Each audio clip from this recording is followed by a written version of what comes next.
ओम श्री गणेशाय नमः। ओम शनिश्चराय नमः। नमस्कार साथियों, स्वागत है आपका हमारे YouTube channel Shraddha and faith में। आज हम सुनेंगे एक अत्यंत चमत्कारी और पावन कथा, शनिवार व्रत कथा, जो शनिदेव की कृपा पाने और जीवन के कष्टों को दूर करने में अद्भुत प्रभावशाली मानी गई है। शनिदेव को न्याय के देवता कहा जाता है। वे हमारे कर्मों के अनुसार फल देने वाले न्यायप्रिय और तपस्वी देवता है। इस व्रत कथा को शनिवार के दिन श्रद्धा और विश्वास से सुने। यह पढ़ने से शनिवार के सारे साथी, दैया और अन्य दोषों से मुक्ति प्राप्त होती है। तो चलिए ध्यान पूर्वक और श्रद्धा से सुनते हैं शनिवार व्रत की यह दिव्य कथा और पाते हैं शनि महाराज की विशेष कृपा। दोस्तों, ब्रह्म वैवर्त पुराण के अनुसार माता पार्वती ने पुत्र प्राप्ति के लिए पुण्यक नामक व्रत किया, जिसके फलस्वरूप भगवान विष्णु ने उनके गर्भ से बालक के रूप में जन्म लिया। जन्म के पश्चात सभी देवी और देवता शिव पार्वती को बधाई देने और बालक गणेश को आशीर्वाद देने के लिए बारी बारी से उपस्थित हुए, परंतु शनिदेव ने बालक गणेश को ना तो देखा और न ही उनके पास गए। माता पार्वती को यह बात अपने पुत्र की अपमान लगी और वह रुष्ट हो गई। दरअसल पार्वती जी को शनिदेव की पत्नी द्वारा दिए गए श्राप के बारे में पता ही नहीं था। उनकी दृष्टि पड़ते ही हानि हो सकती है। उन्हें लगा कि शनि उनके पुत्र का अपमान कर रहे हैं। उन्होंने कहा कि सूर्य पुत्र, अपने गर्दन क्यों झुका रखी है? मेरी व मेरे पुत्र की ओर देखो। तुम मेरे पुत्र को देख क्यों नहीं रहे? इस पर शनिदेव ने कहा कि माते, मेरा नहीं देखना ही अच्छा है, क्योंकि सभी प्राणी अपने करने का फल भोगते हैं। मैं भी अपने करने का फल भोग रहा हूँ। ऐसा कहकर शनिदेव अपने श्राप के बारे में बताते हैं। तब माता पार्वती ने कहा कि सब कुछ ठीक होगा, उनके देखने पर कुछ अमंगल नहीं होगा, क्योंकि यह मेरा पुत्र है और इसे सभी देवताओं ने आशीर्वाद दिया है। शनिदेव ने माता पार्वती का रुष्ट भाव समझकर उनकी आज्ञा मान ली और बालक विनायक को देख लिया, परंतु शनिदेव की दृष्टि पड़ते ही नवजात बालक का सिर धड़ से अलग होकर भस्म हो गया। कुछ कहते हैं कि ब्रह्मांड में विलीन हो गया। माता पार्वती अपने बालक की यह दशा देखकर बदहवास होकर बेहोश हो गई। तब माता पार्वती को इस आघात से बाहर निकालने और उनके क्रोध से बचने के लिए तत्काल ही भगवान विष्णु अपने वाहन गरुड़ पर सवार होकर उत्तर दिशा में पुष्पभद्रा नदी के तट पर गए। वहां उन्होंने एक हथिनी को देखा, जो अपने बालक के पीठ किए बैठी थी। यह भी कहा जाता है कि वहां उन्होंने देखा कि एक हथिनी अपने नवजात शिशु को लेकर उत्तर दिशा में सिर करके सो रही थी। भगवान विष्णु ने शीघ्र ही सुदर्शन चक्र से नवजात गज शिशु का मस्तक काट लिया और वे उसे लेकर शिवलोक पहुँचे तथा माता पार्वती के बालक के धड़ पर लगाकर उसके प्राण वापस किए। बाद में जब माता पार्वती को होश आया तो उन्होंने शनिदेव को श्राप दे दिया, परंतु सभी देवताओं ने शनि का पक्ष लेकर कहा कि इसमें इनकी गलती नहीं है। आपको तो इन्होंने सारी बात बता ही दी थी कि ये क्यों नहीं आपके बालक को देख रहे हैं, किंतु आपकी जीत पूरी करने हेतु ही इन्होंने आपके पुत्र को देखा। इसमें इनका कोई कसूर नहीं है। तब माता पार्वती ने शनिदेव को क्षमा कर दिया और श्राप को एक पैर की विकलता के रूप में परिवर्तित कर दिया। इस तरह गणेश जी के गजानन होने में भी शनि का विशेष संबंध है। दोस्तों, एक बार सूर्य, चंद्रमा, मंगल, बुध, बृहस्पति, शुक्र, शनि, राहु और केतु 9 ग्रह में आपस में विवाद हो गया कि हम सब में सबसे बड़ा कौन है। सब अपने आप को बड़ा कहते रहे। जब आपस में कोई निश्चय ना हो सका तो सब आपस में झगड़ते हुए इंद्र के पास गए और कहने लगे कि आप सब देवताओं के राजा हो, इसीलिए आप हमारा न्याय करके बतलाओ कि हम नवग्रह में सबसे बड़ा कौन है। राजा इंद्र इनका यह प्रश्न सुनकर घबरा गए और कहने लगे कि मुझ में यह सामर्थ्य नहीं जो किसी को बड़ा या छोटा बतलाऊं। मैं अपने मुख से कुछ नहीं कह सकता। हाँ, एक उपाय है। इस समय पृथ्वी पर राजा विक्रमादित्य सबसे अच्छा और सटीक न्याय करने वाला है। इसीलिए तुम सब उन्हीं के पास जाओ, वह सही निर्णय कर देंगे। इंद्र के यह वचन सुनकर सब ग्रह देवता भूलोक में राजा विक्रमादित्य के सभा में आकर उपस्थित हुए और अपना प्रश्न राजा के सामने रखा। राजा विक्रमादित्य उनकी बात सुनकर बड़ी चिंता में पड़ गए कि मैं अपने मुख से किसको बड़ा और किसको छोटा बतलाऊं। जिसको छोटा बतलाऊं वही क्रोध करेगा। उनका झगड़ा निपटाने के लिए राजा ने एक उपाय सोचा। उन्होंने सोने, चांदी, कांसा, पीतल, शीश, रांगा, जस्ता, अभ्रक और लोहे के 9 धातुओं के आसन बनवाए। सब आसनों के क्रम में जैसे सोना सबसे आगे और लोहा सबसे पीछे बिछाए गए। इसके पश्चात राजा ने वह ग्रहों को कहा कि आप सब अपने अपने आसनों पर बैठिए। जिसका आसन सबसे आगे है वह सबसे बड़ा और जिसका आसन सबसे पीछे है वह सबसे छोटा जानिए। क्योंकि लोहा सबसे पीछे था, वह शनिदेव का आसन था। इस पर शनिदेव को बड़ा क्रोध आया और कहा कि हे राजा, तू मेरे पराक्रम को नहीं जानता। सूर्य एक राशि पर 1 महीना, चंद्रमा 2.25 दिन, मंगल 1.5 महीना, बृहस्पति 13 महीने, बुध और शुक्र 1 महीने, राहु और केतु दोनों उल्टे चलते हुए केवल 28 महीने तक एक राशि पर रहते हैं। परंतु मैं एक राशि 2.5 अथवा 7.5 साल तक रहता हूँ। बड़े बड़े देवताओं को भी मैंने भीषण दुख दिया है। राजन सुनो, राम जी के 7.5 आई और वनवास हो गया। रावण पर आई तो राम और लक्ष्मण ने लंका पर चढ़ाई कर दी, रावण के कुल का नाश कर दिया। हे राजा, तुम अब सावधान रहना। राजा ने कहा कि जो कुछ मेरे भाग्य में है वो मैं देख लूंगा। उसके बाद अन्य ग्रह तो प्रसन्नता के साथ चले गए, परंतु शनिदेव वहां से बड़े ही क्रोध में पधारे। कुछ काल व्यतीत होने पर राजा को 7.5 की दशा आई। शनिदेव घोड़ों के सौदागर बनकर अन्य के सुंदर घोड़ों के सहित राजा के राजधानी में आए।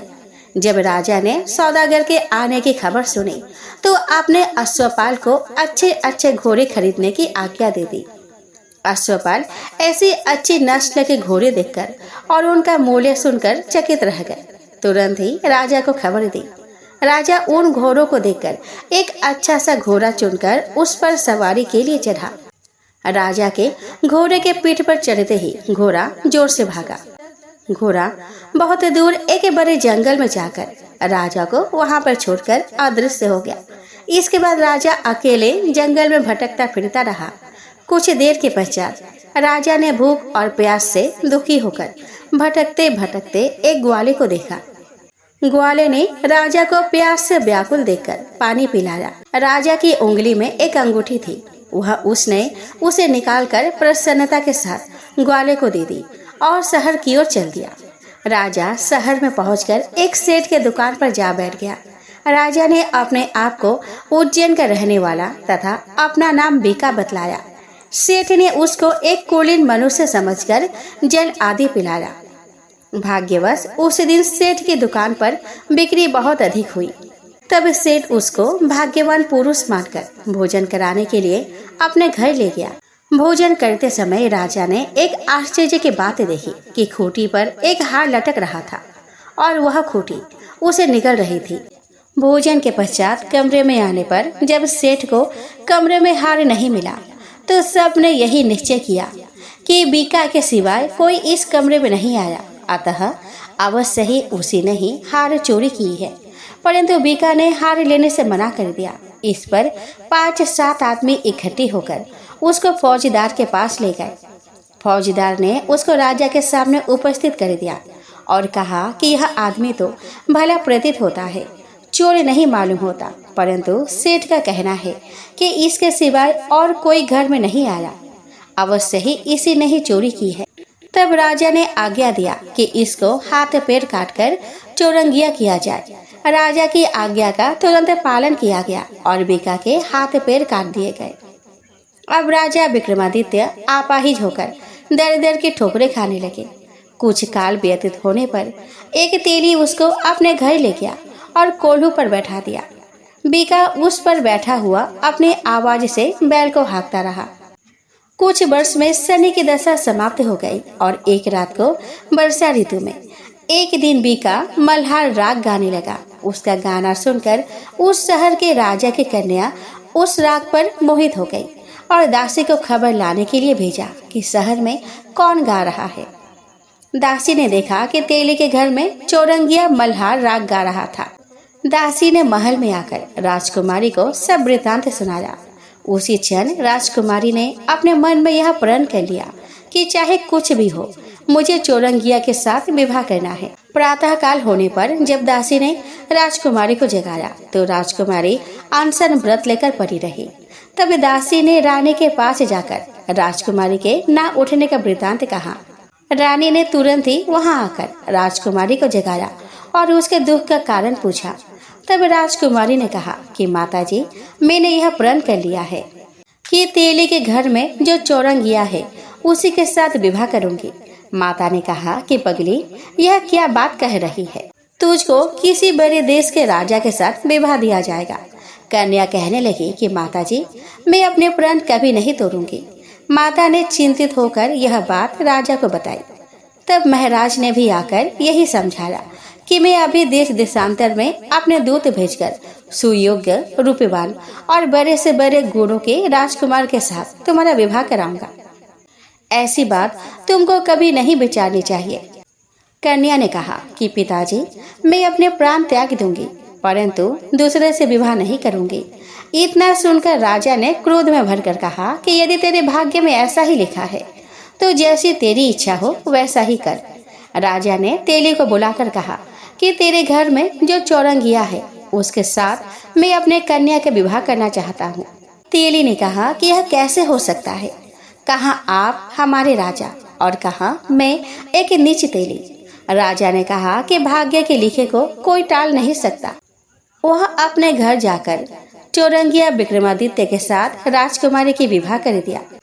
रात्रि को जब विक्रमादित्य और राजकुमारी महल में सोए हुए थे तब आधी रात के समय शनिदेव ने विक्रमादित्य को स्वप्न दिया कि राजा से कहो कि मुझको छोटा बतलाकर तुमने कितने दुख उठाए। राजा ने क्षमा मांगी। शनिदेव ने प्रसन्न होकर विक्रमादित्य को हाथ पैर दे दिए। तब राजा ने कहा कि महाराज, मेरी एक प्रार्थना स्वीकार करें। जैसा दुख आपने मुझे दिया है वैसा और किसी को ना दे। शनिदेव ने कहा कि तुम्हारी यह प्रार्थना स्वीकार है। जो मनुष्य मेरी कथा सुनेगा या कहेगा उसको मेरी दशा में कभी किसी प्रकार का दुख नहीं होगा, और जो नित्य यही मेरा ध्यान करेगा या चींटियों को आटा डालेगा उसको सब मनोरथ पूर्ण होंगे। इतना कहकर शनिदेव अपने धाम को चले गए। जब राजकुमारी की आंख खुली तो उसने राजा के हाथ पांव देखे तो आश्चर्यचकित रह गई। राजा ने अपनी पत्नी से अपना समस्त हाल कहा कि मैं उज्जैन का राजा विक्रमादित्य हूँ। यह बात सुनकर राजकुमारी अत्यंत प्रसन्न हुई। प्रातःकाल राजकुमारी से उसके सखियों ने पूछा तो उसने अपने पति का समस्त वृतांत कह सुनाया। तब सब ने प्रसन्नता प्रकट की और कहा कि ईश्वर ने आपकी मनोकामनाएं पूर्ण कर दी। जब उस सेठ ने यह बात सुनी तो वह सेठ विक्रमादित्य के पास आया और उसके पैरों में गिरकर क्षमा मांगने लगा कि आप मेरे घर आए और मैंने आप पर चोरी का झूठा दोष लगाया था, अतः आप मुझको जो दंड देना चाहे मुझे दे दीजिए। राजा ने कहा कि मुझ पर शनिदेव का कोप था, इसी के कारण यह सब दुख मुझको प्राप्त हुआ है। इसमें तुम्हारा कोई दोष नहीं है। अब आप मेरे घर चलिए और प्रीतिपूर्वक भोजन करें। राजा ने कहा कि जैसी आपकी मर्जी हो वैसा ही करें। सेठ ने अपने घर जाकर अनेक प्रकार के सुंदर भोजन बनवाए और राजा विक्रमादित्य को प्रतिभोज दिया। जिस समय राजा भोजन कर रहे थे, एक अत्यंत आश्चर्य की बात सबको दिखाई दी कि जो खूंटी पहले हार निगल रही थी वह अब हार को उगल रही है। जब भोजन समाप्त हो गया तो सेठ ने हाथ जोड़कर बहुत सी मोहरे राजा को भेंट की और कहा कि मेरी श्री कंवरी नामक एक कन्या है, उसका पाणी ग्रहण आप करें। इसके बाद सेठ ने अपने कन्या का विवाह राजा विक्रमादित्य के साथ कर दिया और बहुत सा दान दहेज आदि दिया। इस प्रकार कुछ दिनों तक वहां निवास करने के पश्चात विक्रमादित्य ने शहर के राजा से कहा कि अब मेरी उज्जैन जाने की इच्छा है। फिर कुछ दिन बाद विदा लेकर राजकुमारी मनभावनी सेठ की कन्या श्री कवरी तथा दोनों जगह से दहेज में प्राप्त अनेक दासों दासिया रथों और पालकियों सहित विक्रमादित्य उज्जैन की तरफ चले। जब शहर के निकट पहुंचे और पूरे वासियों ने राजा के आने का संवाद सुना तो समस्त उज्जैन की प्रजा अगवानी के लिए आई। बड़ी प्रसन्नता से राजा अपने महल में पधारे। सारे शहर में बड़ा भारी महोत्सव मनाया गया और रात्रि को दीपमाला की गई। दूसरे दिन राजा ने शहर में यह मुनादी करा दी कि शनिश्चर देवता सब ग्रहों के सर्वोपरि है। मैंने इनको छोटा बतलाया, इसी से मुझको भीषण दुख प्राप्त हुआ।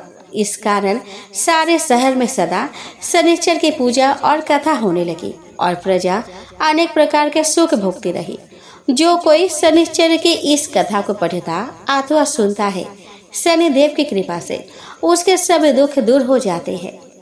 शनिदेव की कथा को व्रत के दिन अवश्य पढ़ना चाहिए। दोस्तों, अगर आपको यह वीडियो पसंद आ रहा हो तो कृपया इसे लाइक करें, चैनल को सब्सक्राइब करें और इस कथा को अपने परिवार व दोस्तों के साथ जरूर साझा करें। आपका एक शेयर किसी और की जीवन की बाधाएं दूर कर सकती है।